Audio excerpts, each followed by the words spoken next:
Say something. Anything. Something? Hello and welcome to Among the Brine, Utah Historical Society's show where we bring Utah history and culture to the surface. My name is Tim Glenn. I'm the museum director for the Museum of Utah, and I'm here with Haley Van Patton. That's right. Today we have a very special guest. His name is Robert Burch, the executive director of Sema Hadithi. Let's bring him out. Come on out, Robert. Yay!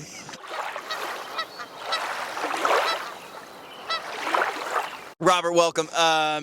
So, as we said, you are the executive director of Sema Hadithi, African American Heritage and Culture Foundation. Can you tell us more about the foundation, the mission, and the work that you do? Okay, well, we founded Sema Hadithi, and Sema Hadithi is Swahili for tell the story.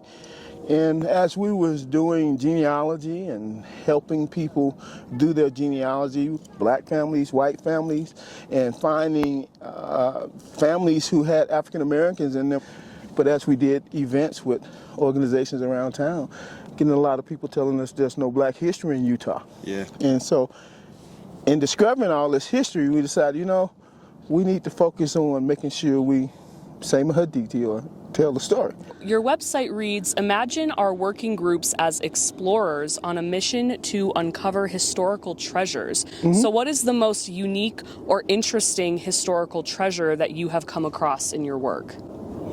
Just how much the African American community is interwoven into Utah culture, whether it's in Ogden or Salt Lake or way off like somewhere like Mighton.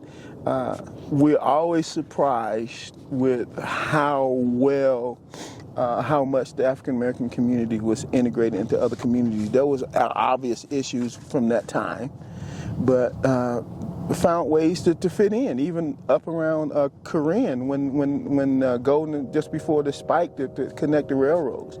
There was African Americans up there working in hotels and in inns. They were blacksmiths, farmers, the whole 9 yards. So it's just the thing as a whole. We just found a lot of exciting and unexpected things, and we've been blessed. I think the best part about doing this work is blessed with a lot of partners like Utah Historical Society, the SHPO, Forestry Service, National Park Service, all these people who have a little part of the story and who come together to help us be able to tell it. Okay, now I feel like we've buried the lead here because you brought out a bucket. He buried the lead. That's cute.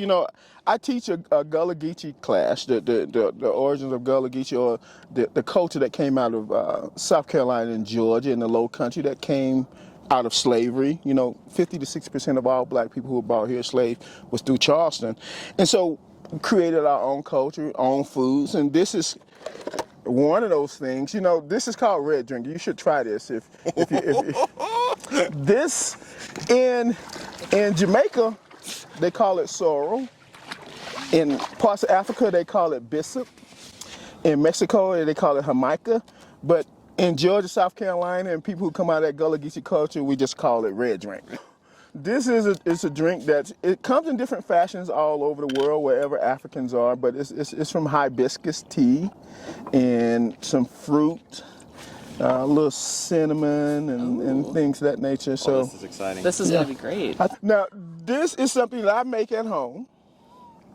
That's real good. And that's good. And it's an infused tea, meaning I get a gallon-sized bottle and put all the ingredients in it, put the cap in it, sit on the front porch in the sun for a couple of days. When did you start making this? Oh, I started making this not too long ago. When we started having more and more community meetings and we wanted to teach more about the Gullah culture, then I started making it here. I do have a follow-up question. Yes. So you said you are from Georgia. Yeah. Born, maybe raised partially in Georgia. So I have a really hard-hitting question. Pecans or peaches? What? Who's winning in the war between pecans, however, or peaches? It's pecans. What you talking about? It's pecans. No question. I used to have a pecan tree in my backyard. I grew up with pecans. Robert, in a little more of a serious tone, how can Utahns who are interested connect and collaborate with Sema Hadithi? Well, you can just go onto the Seamah Hadithi website and you get the little pop-up box and fill it out and tell us what you might be interested in doing, or you can email us at admin@seamahhadithi.org. So in 2022, in an interview with Voyage Utah, you mentioned you were introduced to golf at age 13 Yes. and that you played obsessively during high school. Wow, how much research have you guys done on me? Well, the I question don't even is, remember that interview. the question is, which Utahn has played in the most USGA national championships? Probably Tony Finau. I actually don't have the answer. Or Bruce Summerhays. Thomas Finau or Bruce Summerhays. Tony Finau. Well, Robert, this has been wonderful. Thank you so much for coming. We really appreciate talking to you. For Haley Van Patten. I'm Tim Glenn for Among the Brine and the Utah Historical Society signing off. You can catch us anytime on Great Salt Lake Public Access. Thank you.